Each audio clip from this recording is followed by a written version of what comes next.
This is Attorney Vishuchala of the Baj Law Group PLLC. And today we're going to be discussing a very important topic that's being debated right now by immigration attorneys and the general public. The topic in question is, can a U.S. president revoke the status, i.e. the citizenship, of a naturalized U.S. citizen based on political speech or any other grounds? And if so, what are the defenses that the citizen has to prevent such a revocation? And under what grounds would the Supreme Court side with the president and allow the revocation to take place? So let's discuss these topics. And even before the discussion, you might want to ask, why are we even talking about this? It's a U.S. citizenship. It's supposed to be the highest level of legal status, right? The answer is technically yes, but in reality, no. You see, the idea of Americanness has been challenged throughout U.S. history. Immigrants who have gone through the process, procured legal status, or even born in the U.S. Have been challenged for their loyalty to America in American history. For example, you had Asian Americans being suspected of being double agents during World War II, specifically the Japanese in the famous Korematsu case. And their loyalties to Japan were sort of used as the grounds for challenging their Americanness. Just because they were racially Japanese, they were presumed to be loyal to their home country. And this sort of ideology permeated even beyond World War II to 1964, where you had a famous case called Schneider v. Rusk, where the idea was that could the government revoke the citizenship of a U.S. citizen who has been living overseas for most of their life, and did they have the proper grounds to do so? The Supreme Court held that the government cannot automatically revoke the citizenship for people who have lived overseas, that there is a due process, and if the government wants to revoke, they have to show why revocation is plausible. So then the question is, under what grounds is it plausible? Under what grounds could the government actually win if the citizenship is so bulletproof, right? Well, the idea is that fraud is one of the most common grounds. You see, when a U.S. citizen becomes a U.S. citizen, i.e. a naturalized citizen, from their previous legal status of a green card holder, they have to go through an oath-making ceremony. A ceremony where they raise their right hand and then they answer a bunch of questions on the citizenship form and basically declare under perjury that what the answers that they're providing are correct to the best of their knowledge. And the government has held that if these answers are materially fraudulent, that they're lies, then technically revocation is possible. This was clarified in a Supreme Court case called Fedorenko v. United States in 1981, where the Supreme Court used the standard of illegal procurement as a foundation to revoke U.S. citizenship.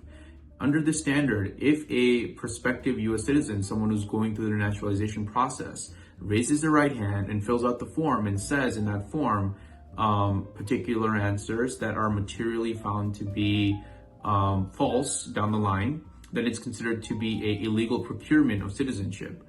Simply put, the lies that they put into the form led to a citizenship that should not have been granted, and as a result, revocation is possible down the line.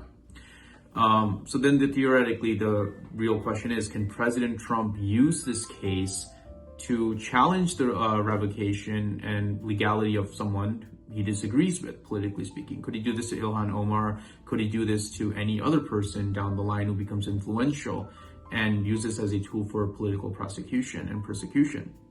The answer is technically no.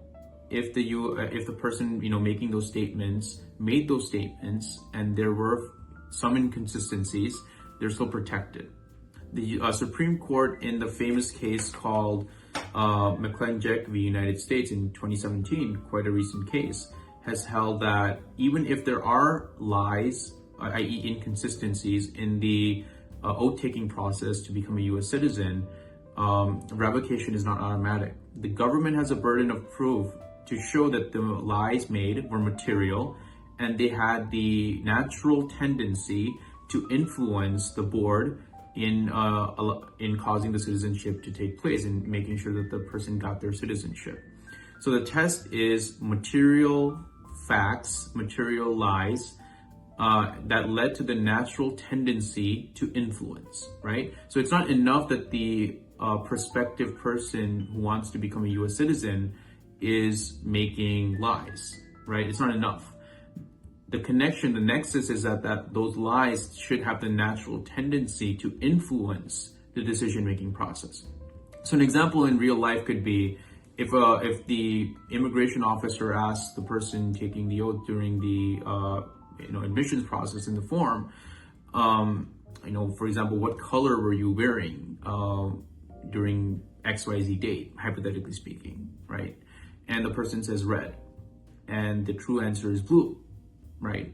Well, that's not a material lie. It's an inconsistency, but it's not material. On a higher level, it could also be, for example, if the test asks, do you have a criminal history?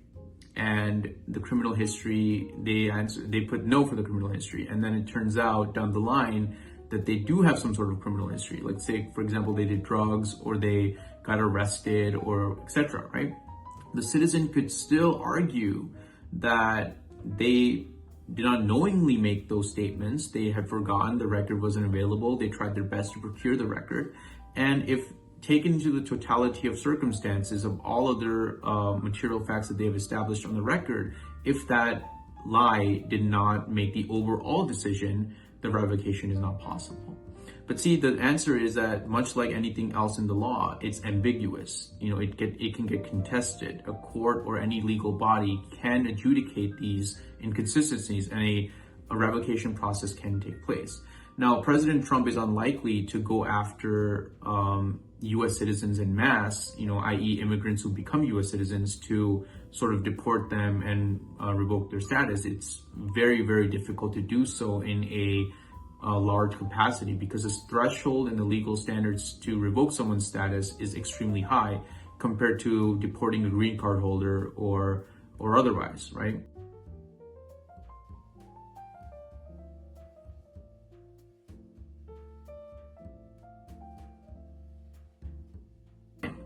But at the end of the day, ultimately what it comes down to is it worth the government's time to go after US citizens and revoke their status? Probably not. But if it were to happen, does a US citizen have a high standard of protection to ensure that their status is not revoked? 100%. But like anything else, the legal field is ambiguous and full of contention, and the possibilities are endless. So if you or anyone else feels that they have made a mistake in their oath-taking process and you need legal consultation to discuss these issues, you can contact us at the Basel Group PLLC, and we'll be able to answer your questions in a professional manner that suits your particular case.